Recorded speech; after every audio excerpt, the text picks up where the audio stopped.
Hola, ¿qué tal? Yo soy Juan José Medrano, trabajo también en el Instituto Federal de Telecomunicaciones en México. Soy abogado y creo que la mayoría son ingenieros en telecomunicaciones, lo cual es un poquito intimidante, pero prometo ahí seguirles el paso, ¿eh? Vale. Álvaro, yo dije que era de Bolivia, pero no lo dejé presentarse. Adelante también. Gracias, Marta. Buenas tardes a todos. Bueno, yo soy ingeniero electrónico. Gran parte de mi carrera la he trabajado en telecomunicaciones, pero siempre desde el punto de vista regulatorio, desde el operador estatal, Entel, aquí en Bolivia, y ahora en otro operador de privado, ¿no? Pero siempre del lado regulatorio.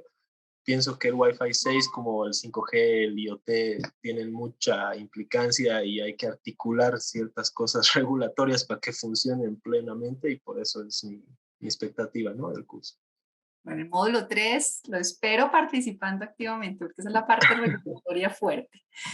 Bueno, Vale. entonces estamos Damaris y Eva. No sé si quieren tomar también un momentico para que tal vez los demás ya las conocen, pero pues ellas son las personas de SEABAT que están como los angelitos detrás haciendo que todo esto funcione. Buenas tardes a todos, ¿verdad? Bienvenidos, un gusto en saludarles y siempre a la disposición.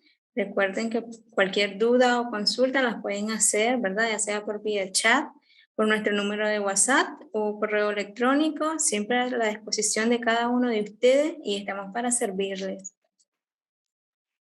Muchas gracias. Bueno, y creo que la persona que está de Android es Ariel, tal vez, o no sé. Veo a alguien, pero no le veo el nombre, dice Android.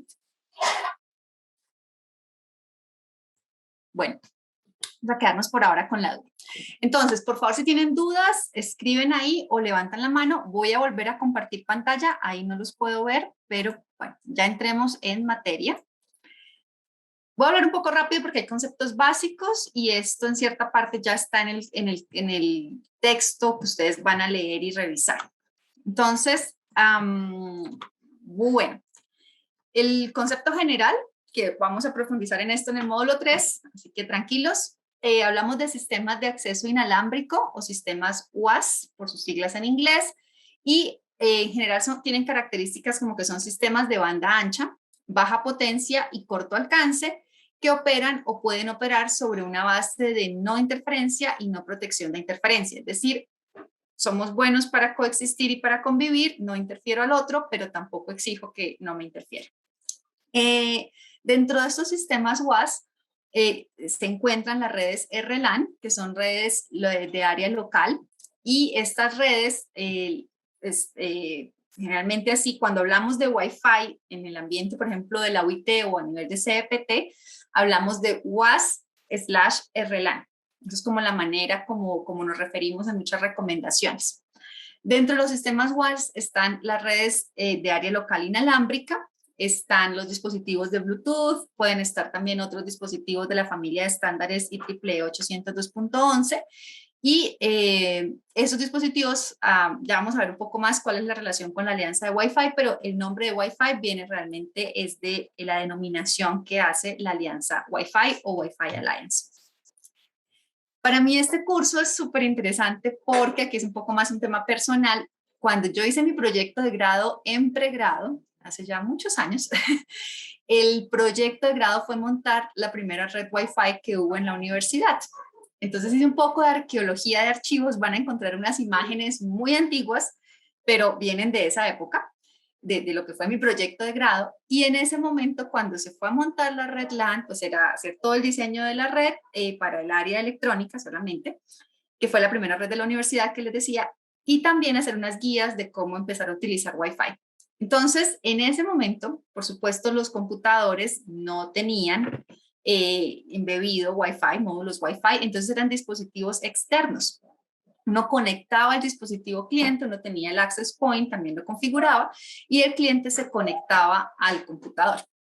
Hay que entender que esto nació, los sistemas RLAN, pues wireless, las LAN inalámbricas nacieron, como su nombre lo indica, como una evolución de las redes LAN para que empezaran a ser sin cables, inalámbricas. Entonces, esa era la aplicación inicial que se tenía en mente.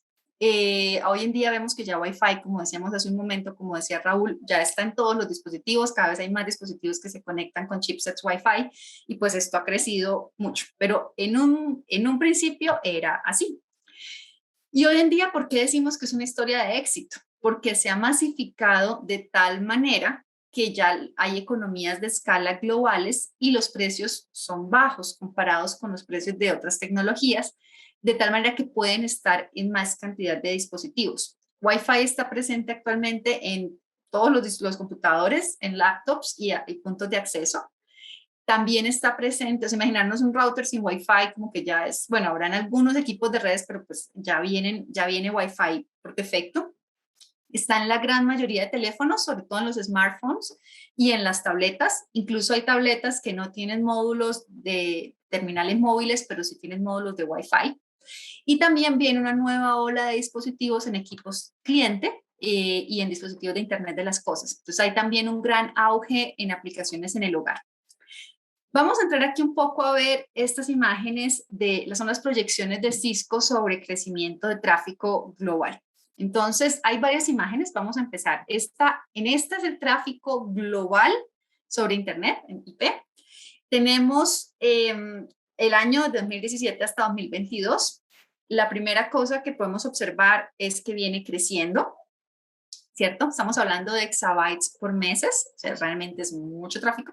Va creciendo y si ustedes se fijan, hay cuadros de diferentes colores dependiendo de la tecnología que usemos. Entonces, en azul, yo les había hablado, está la tecnología que es fija a través de un cable o un medio dirigido. La tecnología fija está en verde cuando es a través de dispositivos, es Wi-Fi a través de dispositivos móviles, es el 28%, más o menos un tercio, casi 30%. El 22,9% es enlaces fijos a través de Wi-Fi, pero que se conectan solo con dispositivos fijos, como un computador. Y el tráfico que está en gris es el tráfico exclusivo en la red móvil. Ese es el que está creciendo más junto con el tráfico de Wi-Fi en dispositivos móviles. Ahora, es esta misma gráfica, pero vamos a verlo ahora con respecto al donde tenemos Wi-Fi. Entonces tenemos el 51% del tráfico pasa por redes Wi-Fi, inicia o termina en redes Wi-Fi. Entonces, realmente esto es algo, por eso se habla de una historia de éxito, porque es algo que todos los que hemos accedido a Internet hemos utilizado Wi-Fi en algún momento. Según las proyecciones de Wi-Fi, de BNI, de Cisco, aproximadamente el 60% de tráfico móvil de datos será transferido a una red fija vía Wi-Fi o femtoceldas el año entrante. Y el tráfico de Internet continúa aumentando cada año y Wi-Fi continúa transportando más tráfico que cualquier otro sistema inalámbrico a nivel mundial. Vamos a ver ahora, dentro de esa categoría, que es el tráfico Wi-Fi en las redes móviles, cómo ha venido creciendo. Entonces, lo que vemos es que cada año sigue aumentando el tráfico, de la misma manera que crece el tráfico en las redes móviles, crece el tráfico de esas redes que se descarga a Wi-Fi, es decir, que pasa por Wi-Fi. Este es el escenario, eso no lo configuran los operadores móviles generalmente, sino que es un escenario que depende de los usuarios. El usuario tiene un terminal y lo configura para que, por ejemplo, descargue videos solo cuando se conecta a una red Wi-Fi, de tal manera que ahorra plan de datos y pues permite también liberar recursos de las redes, porque no siempre se tiene 4G, entonces a veces lo que se hace es eso, es la parte de datos, de tráfico de datos, se descarga el dispositivo, se utiliza el dispositivo en modo red Wi-Fi. Así haya cobertura de la red móvil, ¿no? Esto es en el caso en el que no vale el caso donde tengo el celular en modo avión, sino es el caso donde mi celular está operando, pero los usuarios descargan el tráfico de datos a través de Wi-Fi. Y esta tendencia va a seguir creciendo, no solamente en el tiempo, como ha venido creciendo, sino también con la evolución de las redes móviles. Porque uno podría decir, bueno, no, cuando llegue 5G, entonces pues yo me voy a conectar al plan de datos de 5G y dejo de utilizar Wi-Fi. No, las proyecciones muestran que incluso va a seguir aumentando ese porcentaje de tráfico que se descarga. Ahora, hay que tener en cuenta que esto varía de una región a otra. Incluso dentro de una región pueden haber muchas diferencias. Por ejemplo, la región de Asia-Pacífico, que tiene países como Japón, pero también tiene países como India o Filipinas, donde el consumo y la penetración de las redes es muy diferente. Entonces, esta es la tendencia global. Y ya para terminar, entonces vamos a ver, estos datos también no están para todos los países de América Latina, desafortunadamente, pero yo tomé los datos de México. En México, por ejemplo, se ve una tendencia similar. Se proyecta que la cantidad de dispositivos Wi-Fi en el borde de una conexión de banda ancha va a aumentar. Actualmente, pues en el 2018 habían 143 millones y se espera en el 2023 237 millones de dispositivos Wi-Fi en el borde de una conexión. Y más o menos el 72% de estos dispositivos están en la categoría de consumidores. Luego, en cuanto a las velocidades, se espera que en México las velocidades, las tasas de transmisión de datos de Wi-Fi aumenten a 32 megabits por segundo. Eso si no se entrega nuevo espectro. Este valor de 32 megabits en 2023 es más lento que lo que se proyecta para las redes móviles de más nueva generación, pues el promedio, incluyendo las redes de más nueva generación, que serían 44 megabits, pero haría que México siga rezagado con respecto a la velocidad promedio mundial de Wi-Fi en el 2023, porque la velocidad promedio de Wi-Fi en el 2023 va a ser de 92 megabits. Entonces, sí hay crecimiento, pero estamos como región, y esto es algo general, estamos por debajo del promedio mundial. Obviamente las regiones que lideran, pues está Norteamérica, pues Estados Unidos, Canadá, y está Europa y algunos países de la región asiática. Entonces, esta tendencia de descarga de tráfico la vemos también en los países. Veo que aquí hay una pregunta en el chat, discúlpenme un segundo. ¡Ay, ya veo, Soco! Soco, no había entendido, perdón. Sí, perdón, Soco, cuando le pregunté es porque Soco es nuestra compañera que tiene discapacidad auditiva y de hecho yo tenía esa pregunta, ¿cómo íbamos a manejar por las clases? Pero bueno, muchas gracias. Gracias por informar. Espero que sí. Pues de México, dentro de sus hobbies está comunicarse con lenguaje de señas y buscar que más personas hablen este lenguaje de señas. Y Soco, no sé si puede leer los labios. Bueno, no sé, espero que pueda leer el contenido. Creo que al final, si puede quedarse un momento, le pregunto si debo tomar alguna acción especial. Ok, vale, muchas gracias. Vale, perfecto. Perfecto. Bueno, vamos ahora a ver, hablamos que Wi-Fi es un éxito global. La clave, uno de los factores más importantes es la interoperabilidad. Yo aquí hablé, varias de estas empresas no son miembros de la DSA, entonces es algo general, pero lo que nos permite Wi-Fi es poder tener una red y en esa misma red tener dispositivos marca Samsung, una tableta o un teléfono, un televisor que puede ser de otra marca y todos interactúan entre sí. Esa es una de las cosas más importantes que permite Wi-Fi.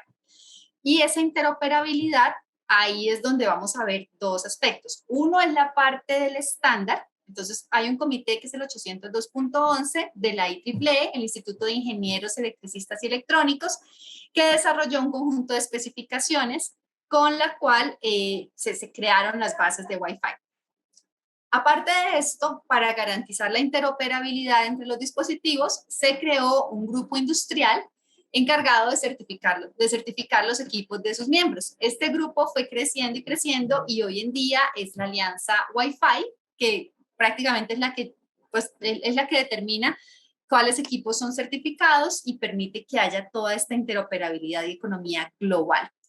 Ellos han hecho programas que no necesariamente, especificaciones o certificaciones que no necesariamente dependen de lo que está escrito en el estándar. Entonces, por ejemplo, temas como WPA para seguridad, WPA primero sencillo, luego WPA 2, luego WPA 3, son procesos de certificación exclusivos de la Wi-Fi Alliance y de la Alianza Wi-Fi, o términos como Wi-Fi 6E. Eso es exclusivo de la Alianza Wi-Fi. En esta imagen, y me excuso porque hay algunas cosas en español y otras en inglés, pero aquí vemos un poco la relación que hay. Las especificaciones técnicas las da la IEEE con los estándares 802.11 y la parte de interoperabilidad, certificación, viene del consorcio industrial, que es la Alianza Wi-Fi. IEEE es una actividad donde trabajan personas muy técnicas, es una organización global conocida y reputada, y en sus grupos de trabajo reciben a participantes de diferentes sectores. Son grupos muy técnicos, pero también abiertos a la industria, donde se definen los estándares, las especificaciones técnicas.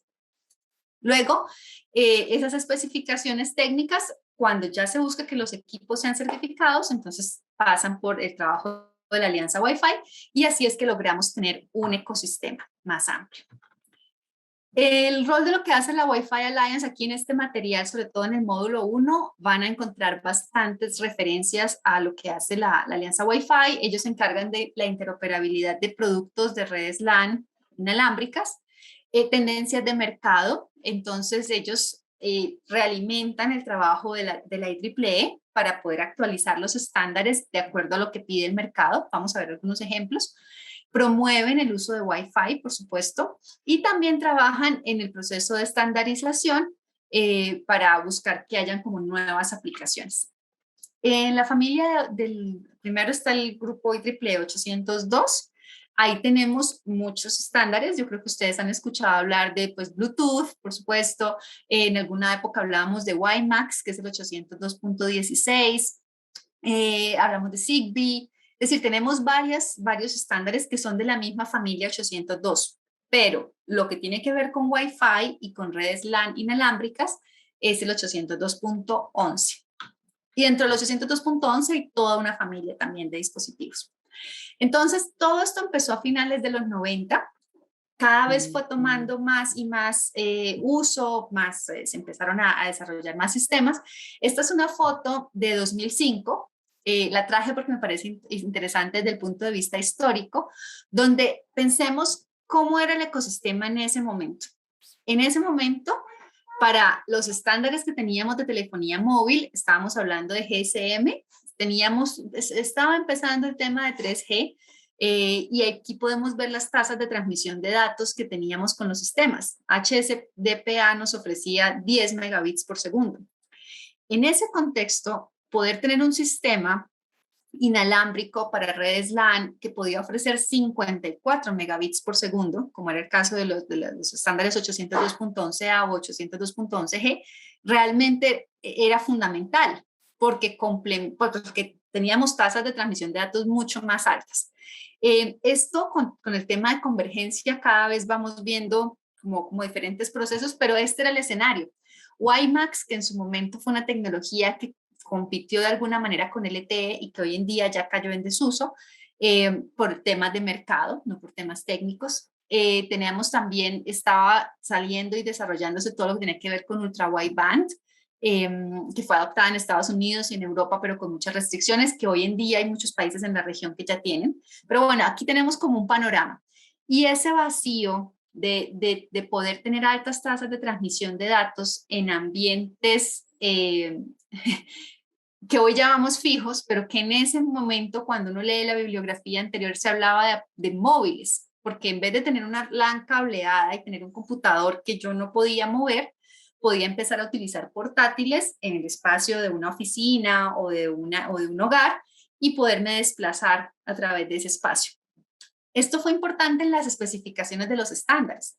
Por ejemplo, se buscaron especificaciones que no requerían línea de vista. Entonces aquí ya empezamos a pensar en cómo se definió todo para evitar colisiones.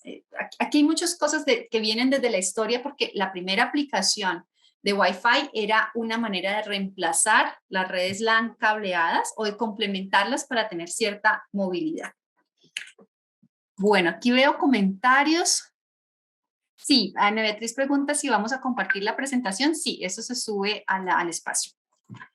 Bueno, ahora, el estándar 802.11 hay que tenerlo claro. Dentro del modelo de capas OSI, estamos hablando de las 7 capas del modelo, desde la más baja física hasta aplicación, que es la más alta. El estándar se concentra solo en la parte más baja de las capas del modelo OSI. Entonces, estamos hablando de la capa física y de la capa de enlace de datos. Y cuando uno lee el estándar 802.11, realmente se enfatiza en dos grandes partes, la capa física y la de control de acceso al medio, que es la parte MAC, que hace parte de la capa de enlaces del modelo OSI.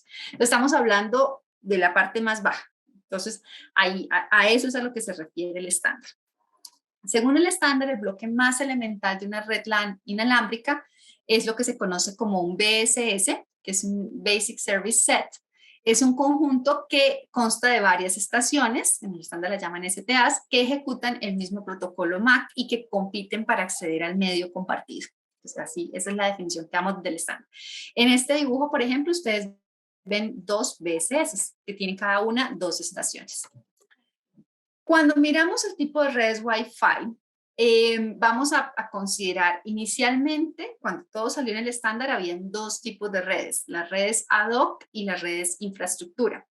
Después se fueron desarrollando lo que conocemos más como las redes mesh, o sí, como de malla.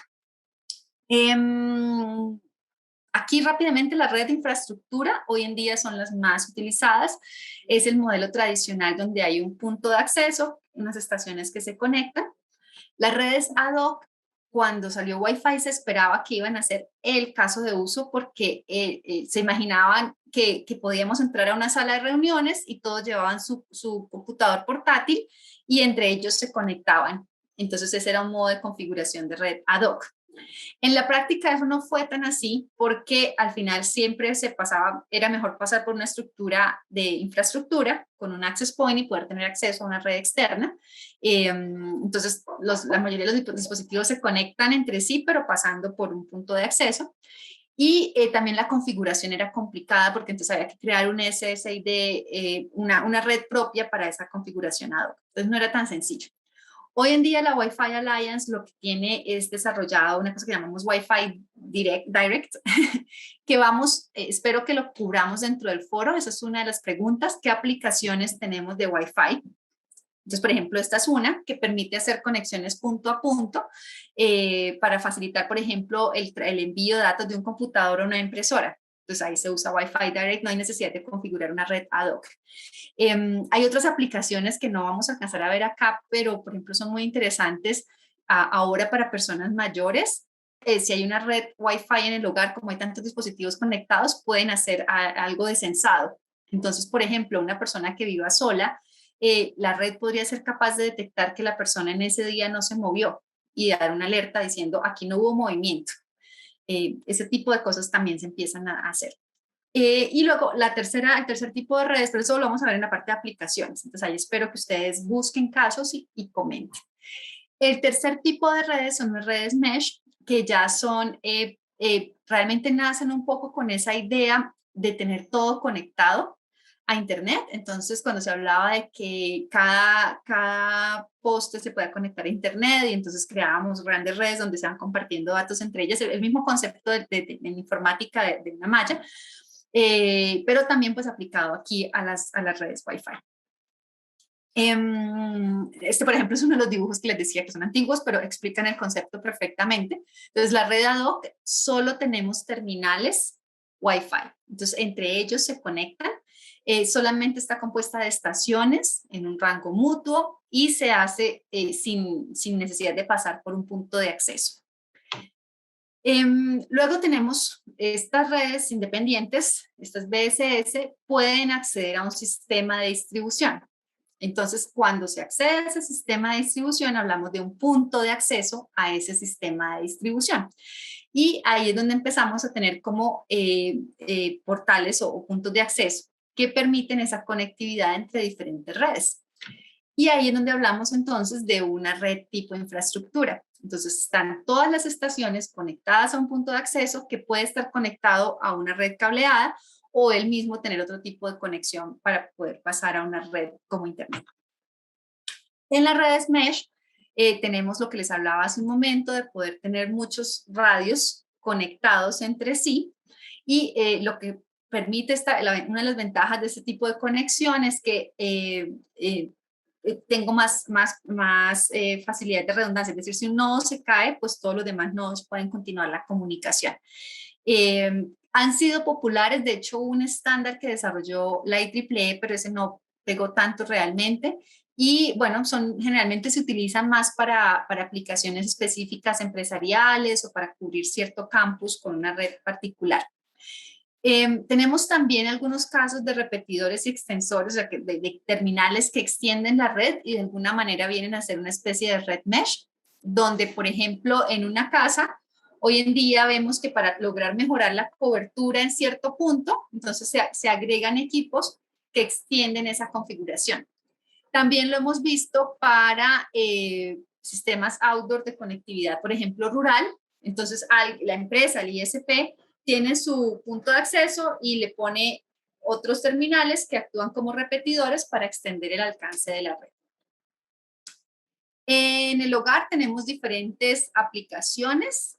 Hay, de nuevo, para la pregunta que les estoy haciendo en el foro, por ejemplo, hay una que se llama llamadas Wi-Fi. Esto ha venido siendo implementado por operadores, por ejemplo, en Francia. Sé que esa es una solución que existe, es decir, yo llego y recibo mi llamada cuando estoy en casa, la recibo a través de la red Wi-Fi. Entonces, es una combinación de redes. Y, bueno, no hemos hablado todavía del espectro, pero básicamente hay muchas aplicaciones que van extendiendo el desempeño. Entonces, en la banda 2.4 las velocidades eran bajas. Luego, al agregar la banda de 5 GHz y con la evolución de los estándares, pues hemos tenido cada vez mejor desempeño. Entonces, a veces pueden haber diferentes redes al mismo tiempo. Cuando se inició todo el desarrollo de Wi-Fi, las 4 áreas que se habían identificado inicialmente era ampliación de redes LAN. Hay sitios donde se decía, no, pues desplegar una red LAN es complicado, por ejemplo, un museo, un centro histórico, entonces se decía, pues ahí no se puede tender cable. Entonces, las redes inalámbricas, las Wi-Fi, sería maravilloso para ampliar ese tipo de redes. Hoy en día es tan común eso que ya como que uno no piensa al respecto. Interconexión de edificios, entonces se decía, pues perfecto, yo puedo conectar un edificio con el otro utilizando 2 equipos en modo red inalámbrica como ad hoc. Al final esta no es una que haya tomado mucho auge porque pues lo que se manejan son redes de infraestructura donde el router o el access point pues, son los que acceden a internet y de esa manera hay interconexión. Y también se han utilizado otras tecnologías, por ejemplo, enlaces microondas cuando se requiere muy alta capacidad. Lo que sí se ha utilizado es en zonas rurales, porque como los equipos de Wi-Fi son más económicos que otros equipos de redes en general, entonces sí ha terminado habiendo un caso de uso para conectividad rural, que no es lo que se esperaba al principio, por supuesto. También está el acceso nómada y redes ad hoc que ya mencioné. Aquí, bueno, se ha usado, lo que encontré es que alguno de los casos que todavía persiste para las redes ad hoc tradicionales, digamos, con el concepto inicial de la IEEE, es para algunos segmentos de juegos. Entonces se hacen configuraciones de redes y ahí se intercambia esa información. Al principio los esquemas de seguridad no eran suficientemente robustos, había que hacer una configuración más compleja para estas redes y pues realmente no fue tan popular. Y por eso fue que la Wi-Fi Alliance trabajó en lo que llamábamos ahorita Wi-Fi Direct para crear esas comunicaciones punto a punto, donde ahí se facilitan esos tipos de enlace. Entonces, si desean más, hay información ahí al respecto. Esto sí es una competencia, por ejemplo, para Bluetooth, porque ahí son casos similares, donde yo conecto mis audífonos de Bluetooth con el computador. Pues aquí con Wi-Fi Direct podría tener algunas aplicaciones similares. Voy a tenerme un momento para ver los comentarios. Veo que Mónica se tuvo que, no sé si ya se retiró. Es que ya es ahora. Sí, entonces, bueno, Mónica ya se retiró. Y Raúl también veo que ya se retiró. Entonces, perfecto. Espero también tenerlos en la siguiente reunión. No, pues yo creo, como tenemos una sesión el viernes, lo que yo creo es que voy a detenerme aquí en Wi-Fi directo. Aquí es una diapositiva donde se muestra un poco cómo es la interacción a nivel de red. Vamos a parar aquí en la parte de familia de estándares y esto lo vamos a retomar en la clase del viernes para terminar todo el contenido del módulo. Entonces, empezamos desde estándares y ahí vamos profundizando. Espero que con lo que hayamos visto hoy ya puedan participar en el foro, puedan empezar a responder las preguntas técnicas y también, pues, por supuesto, si tienen alguna pregunta adicional, me la pueden hacer saber. Entonces, mucho gusto, muchas gracias por conectarse. Les deseo un feliz resto de tarde y feliz semana. Chao, Stephanie. Muchísimas gracias. Muchas gracias, Chao. feliz tarde. Gracias. Si tienen algún comentario, me pueden escribir también en la plataforma. Gracias. Hasta luego, buena tarde. Gracias, saludos. Hasta luego. Gracias también. Hasta luego.